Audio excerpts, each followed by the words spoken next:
Hello. Hold on. I'm not quite sure why. Yes, hello, good evening. Oh, you're Pinoy. I thought, are you Filipino? Yes. Alright. Mabuti naman at Pinoy. At hindi tayo mahirapan mag-Ingles. Opo. Taga saan ka? Minsan sa Cavite, minsan sa Dumaguete. Minsan. Alright. How long have you been here in the UK? I arrived September 30. September 27. September 27 last year. Hmm. So you are, where, you're in Finchley now, Ward, right? Basically, Adams Ward. Adams Ward. Second floor po. Alright, that's good. Sa anong experience mo sa Pinas? Before, hospital medicine ward. Good. Yung pinaka-una experience. Mm. Then, the next is City Health Office sa Dumaguete. Mhm. Bali, mostly assigned ako sa yung COVID vaccine kasi yung time sa yung mga sa NDRRMO. NDR. Mostly doon Oo. But mhm. yun. Then yung last ko is school nurse sa NU, DASMA. Alright. Pero how long have you been medical surgical ward nurse sa Pinas? 1 year yun, o mga 1 year. 1 year. Okay na yun. Oh, that's good. Pero nagka-gap ako nun kasi stop ako ng work kasi yun nga nagka-COVID. Hindi man mag-matter yung gap because whatever you learn from that 1 year experience mo sa nurse, hindi naman yun mananakaw. So, andyan lang yun. And yeah, actually, yung experience ko din, I was trained and worked in an ICU sa tertiary hospital sa amin, sa Davao. Taga Davao pala ako. So, yeah. Yeah, oo. At, Bisaya ba pudang inyo? Okay, Dumaguete man. Oo, tama din. Dumaguete. Oo, tama. Bisaya man pudang, no? Alright. Pero, so yun nga. So, yeah. So, mag-Bisaya or what? So, I don't know.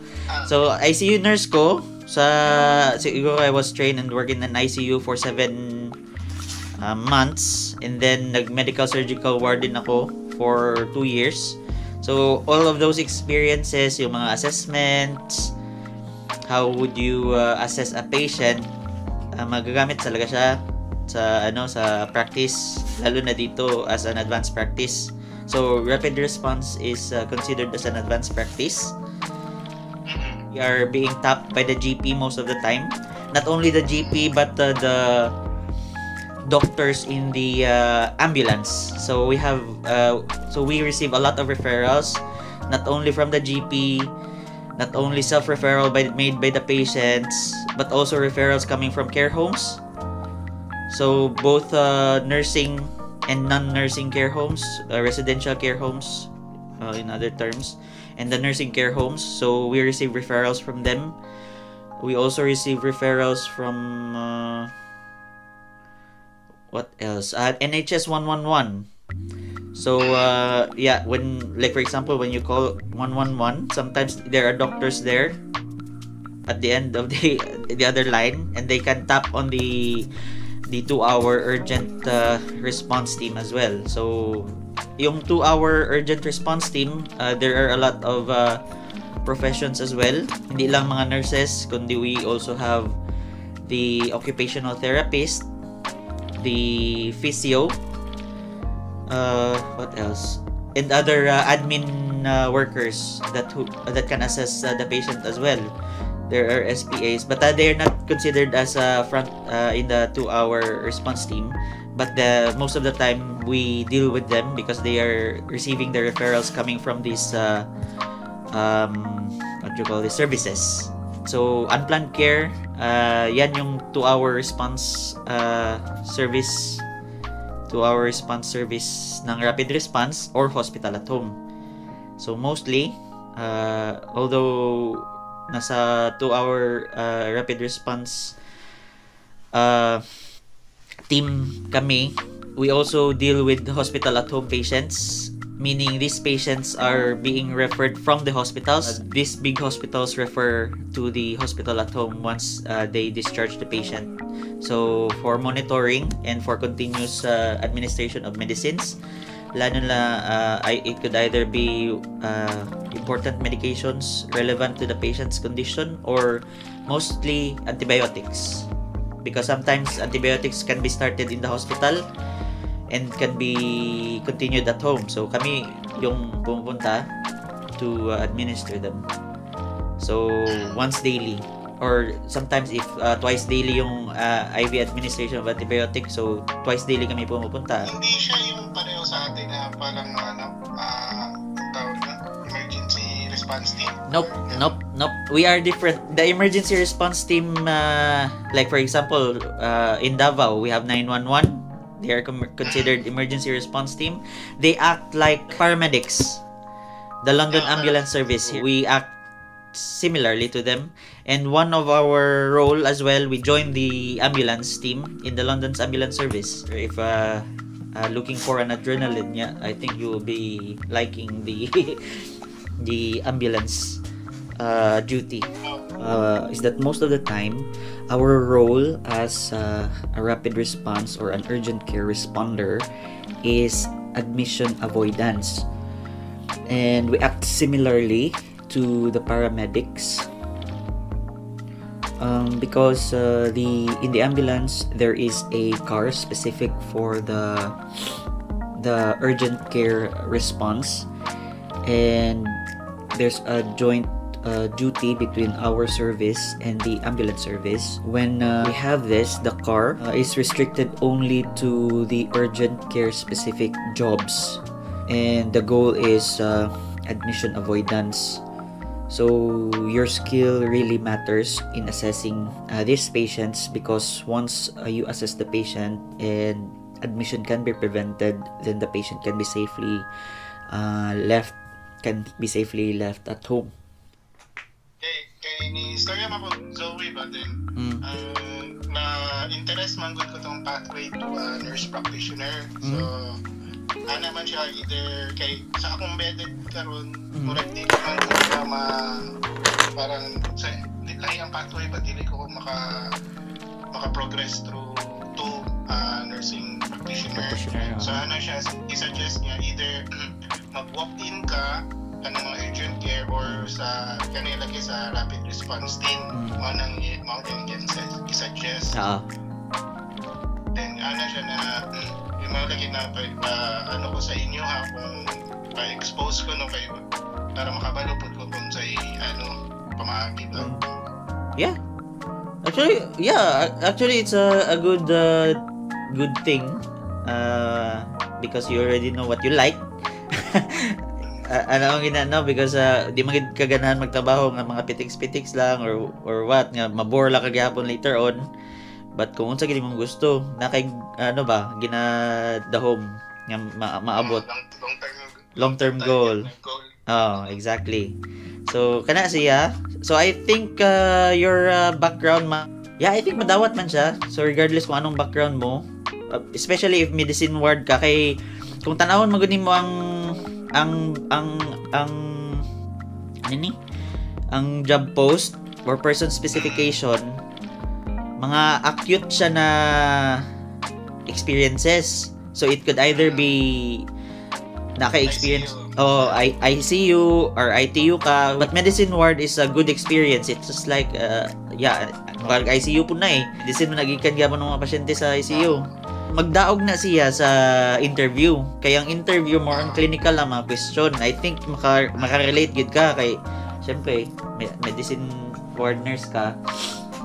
Tapos kana siya, nakita pa nimo ang mga job description sa rapid response or senior depende man gud kay ang uban senior community nurse lang ilang ginabutang sa job post. Pero kung basahon nimo siya ang description of person specification, the role entail sa rapid response. So rapid response sa community nga setup ha. Lahi po tong mga rapid response sa hospital. Mao gani na sa naga-drive ba ka? Nag-drive ko. Good. Na ang imong license na renew nimo sa Pinas. Magamit nimo siya for 1 year dire? 10 years pa. Bago ra ako na rin last year pero. That's good. Kay magamit na siya nimo dire for 1 year. Ang role na ginadaw nako karon dapat driver gid ka. Before ka din na yun sa nimo ka nang nag-wait ka kung pili kasi kay medyo naibo ko kung saan ang process nila diri pa kay pag ikan asa ka ikan diretso na ka din na dili district nurse ko gikan. I am a district nurse. Oo, sa district nursing or community nursing siya. Pero assign ko sa district. So, ang district nursing lahi mo na sila, mga wound dressing, diabetes, insulin, kana mostly wound lang yun. Wound dressing and stuff kana. Kuha po na sila blood. Sa nimo na pag-progress anang pag-ana, gi-applyan nimo or gi-applyan, yes, definitely mag-apply ka. Kay part man siya, isang employer lang man na. Isa lang man ta ka employer. Same trust. Same trust, oo. Kay manpower.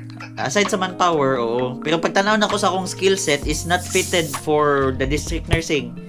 Kay lagi mao kung naano ron kay though naka-experience ko ka ng bedside care. Pero mas ganahan ko ka ng mga kanang more emergency type pa. Dili siya kayo na kanang random. May continuous care man ko, di ba? May continuity of care basta pag sa bedside. Oo. Sa bedside, may continuity of care. Pero sa kanina na role, it's random. Tapos, aside sa random, dapat you should be equipped sa imong whatever skills, assessment skills. Kana gyud ang importante. Kay ikaw man ang ipadala. Like, for example, tagaan kag referral, mag-send og referral ang GP sa clinical lead sa rapid response. Mangutana ang GP, can you send someone seeing this patient if this is really UTI or cellulitis? Dapat alam mo kung ano ang itsura ng cellulitis, or is this do you think this is chest infection? Nga na ang mga ginapangutana sa mga GP. Pwede nimo ipa-verify someone diya sa inyong team. So nga na siya ka-advance ang practice kay your assessment skill will be relied on by the GP. So if you think mangutana man ang GP do you think the patient has a chest infection? If you mention, yes doctor, because I auscultated a crackle, the patient has this temperature, I think the patient has difficulty of breathing. Alright, I will prescribe antibiotic. So that's how it works. And after that, kung kinanglan face-to-face ang GP sa patient. Oo, di na necessary mag-adto ang GP sa patient, but ikaw na ang nag-adto in behalf mo in behalf sa GP. So rapid response in the community. So mao na siya. And then kanang pag-apply nimo nag-eskwela ka or nag-training? Dili, wala na ako nag-training. Ang experience lang i-assess kanila by your experience, knowledge and your skill. Siguro part na siguro sa credentials ko, apart sa naging ITU nurse ko, which is mostly advanced practice man pud to siya, where we're being taught by the consultants in the hospital to read ECG strips, how to do the ECG. So nga na mong training dito sa tertiary hospital. And I believe na kay mga training na advance when it comes to the medicine ward. Asa gani kang hospital? Especially sa hospital mo, gwapo eh. Siliman, tertiary po. Oh, tertiary, Siliman pag yun. Sa Siliman baka nag-school? Wala, dili. Di. Foundation pa eskwela. Alright. Abi na sa Siliman ka na school. Sa among professor sa among college sa Davao is from Siliman tanan. So, mao nang makarelate ko ba? Pero college lang siya. Among school sa Davao College lang siya, dili siya university. But gwapo ang tudlo sa Siliman ng mga professors. So going back, mao na siya ang training sa akong tertiary na hospital na gitrabahuan for 7 months. Na mga nindot pag bagtik po ng mga consultant. RRT man daw. So team mo ani or individual mo? Team mi tanan, daghan mi didto. Daghan mi siguro roughly nearly 30 mi na mga nurses. Tapos may mga physio and OT pod na mga professions. And depende sa referral kung exactly. So kana siya depende sa referral. Like for example, a fall. Diba sa London Ambulance? Nami isa ka fall halos every day. Isa ka fall ganina. Tapos napod ko for catheterization, nag-catheter ko ganina, sakay ko ambulance, nag-catheter lang ko. gan siya ng mga cases, but mostly pabalik-balik siya ng mga cases. Fall, query chest infection, query UTI, query cellulitis, mga infection sa tiil. For fluid monitoring, mag-INO, check lang nimo kung hydrated bang pasyente. Ano ba? Tanaw nimo kung nakalibang bang pasyente, kana kung kisa constipated ba ning pasyente, is this an outflow obstruction, mga ingana ba? Basta kung baga tanawon lang nimo kalibanga ba ni or itubol ka ni siya. mga ingana mga question diri sa makasa po di mong utak diri kay magbasa man ka. Kay dili naman ka, syempre magpadalon ka dito sa doktor. Ano na ako ni doktor? Di ba? So it's an advanced practice gud siya kay ikaw man nasaligan sa doktor. So, sana, mura ka nurse practitioner po niya, anak. Wala man po kayo papaloon sa yan. Dili siya necessary na nurse practitioner ka, but you perform like one. Although nurse practitioner, may mga ano magina sila, may mga educated na sila sa university diri in advanced practice course. Kung na ano na, mag-school na sila, di ba? Oh, but Nurse practitioner. of course, there will be a lot to learn and there are trainings while working in the service. Once progressing to a higher band, then they will send you to the university. This role is a developmental role which will eventually allow you to progress in advanced practice. O lagi na magdaog siya sa interview. Kay pangutanon ka, ang interview man gud sa ako, katong gi-interview ko nila, mo siya pang board exam gani nga you were given a patient like this and like that. Situational. Oo, situational and clinical. 7 clinical questions. Tapos pangutana nila, how would you manage the patient? Actually gitagaan ko pangutana dito kay kabalo sila sa akong background eh. How do you think how would you manage the patient? Ingana gyud pangutana, pang doktor nga pangutana ba? How would you manage the patient? Siyempre mag-assess ko. I would check if this is really cellulitis.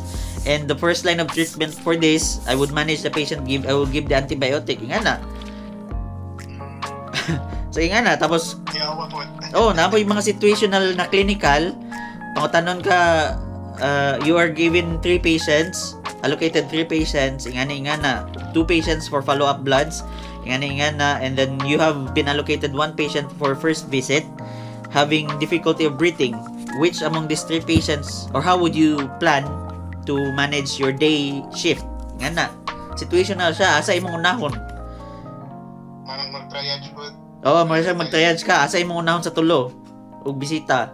Kay sabay-sabay man na sila. I-allocate sa imo or sabay-sabay nagitawag sa doktor sa imo. Siyempre, unahon nimo tong...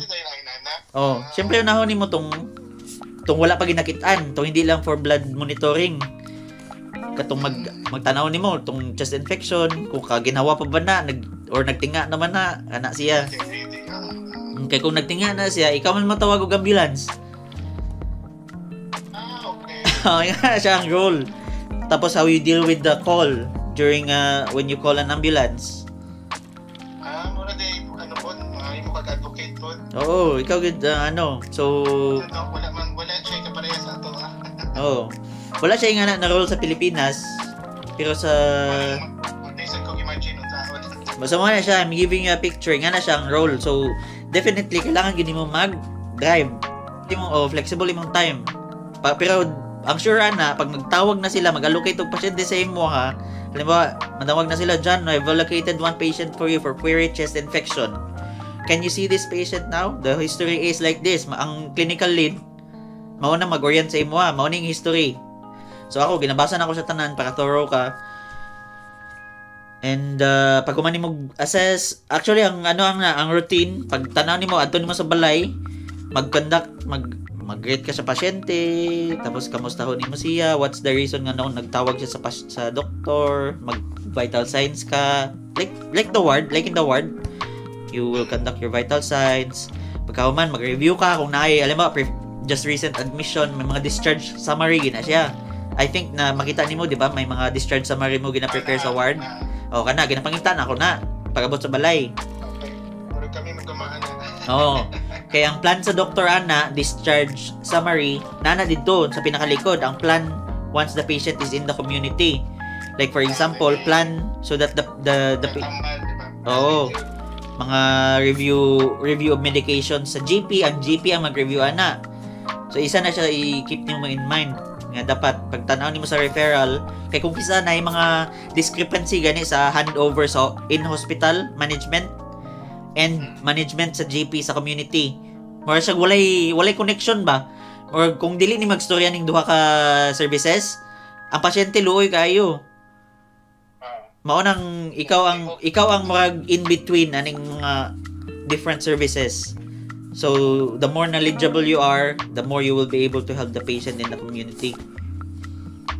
But in a clinical sense siya. Because it's a gwapo siya na role kay nakay independence, how to see the patient, unsang how would you deal with the kanang consultation magyapon ang tawagan no kay once you are considered a clinician by the way in this role. So ikaw ang clinician nga magtanaw na pasyente.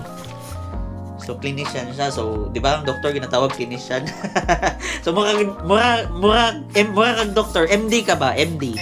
Murag doktor. So what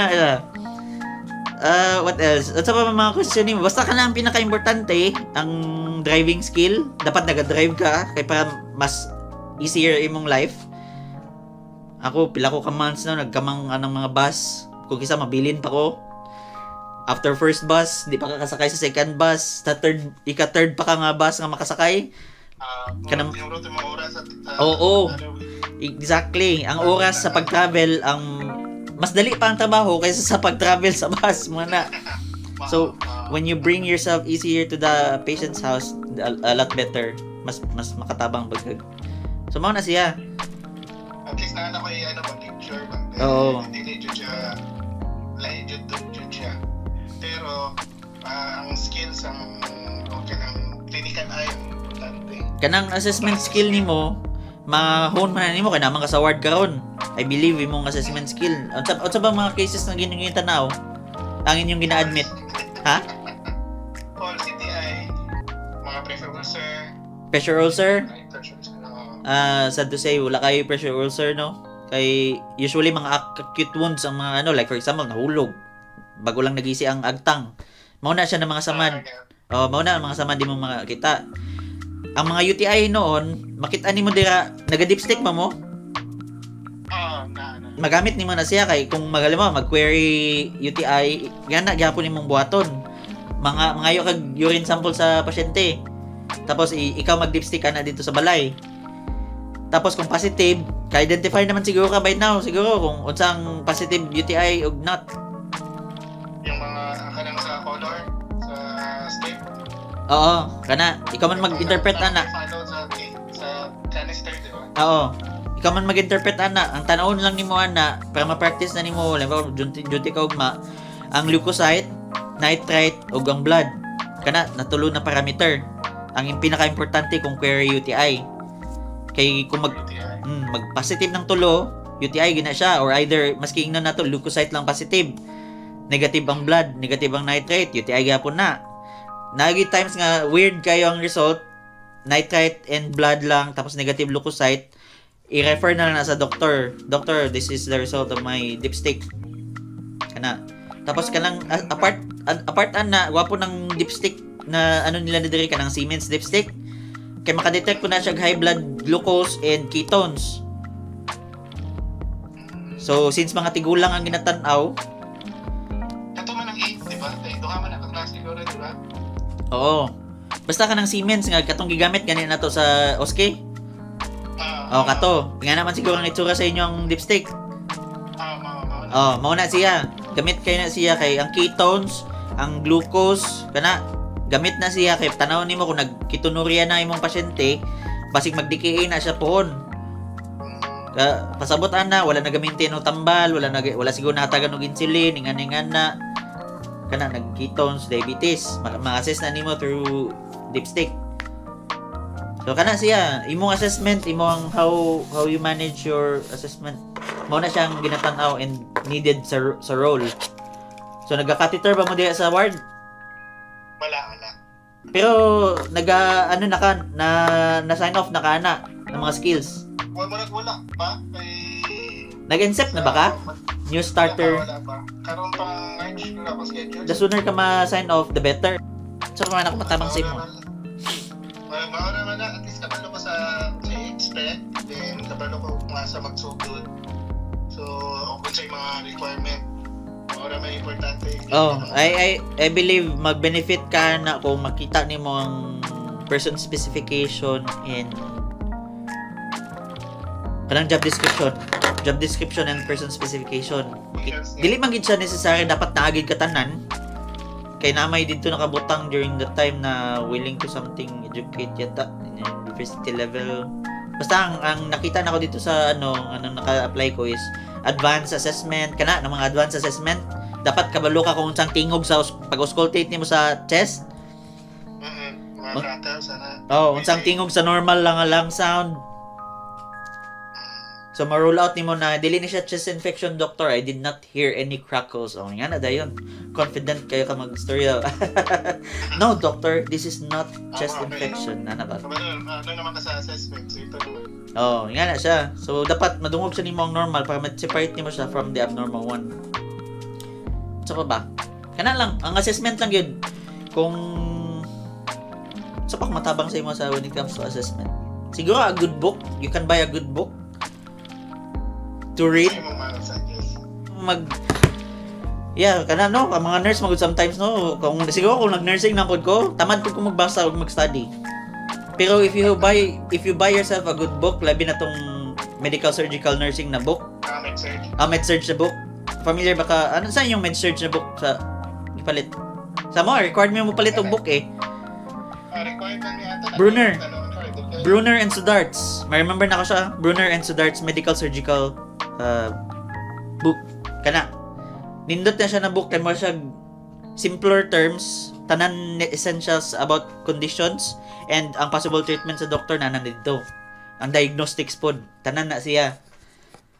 So kung gusto ka mag-invest sa imong self-directed na learning kato siya na mga books kung ingani nga pathway imong gusto isudlon kay kung the more i-learn nimo sa kanan ng university pang ano lang maguna pang formality na lang na siya. Kay ma-hire man kanila maski wala pa ka nag-enter university. Based sa imong knowledge and sa imong skills. So, the more you feed your brain, the more ka makatabang sa patient in advanced practice. Actually, advanced practice na siya.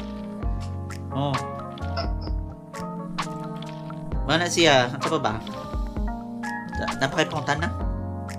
Wala. Natubag naman po tanan. So, umaw naman.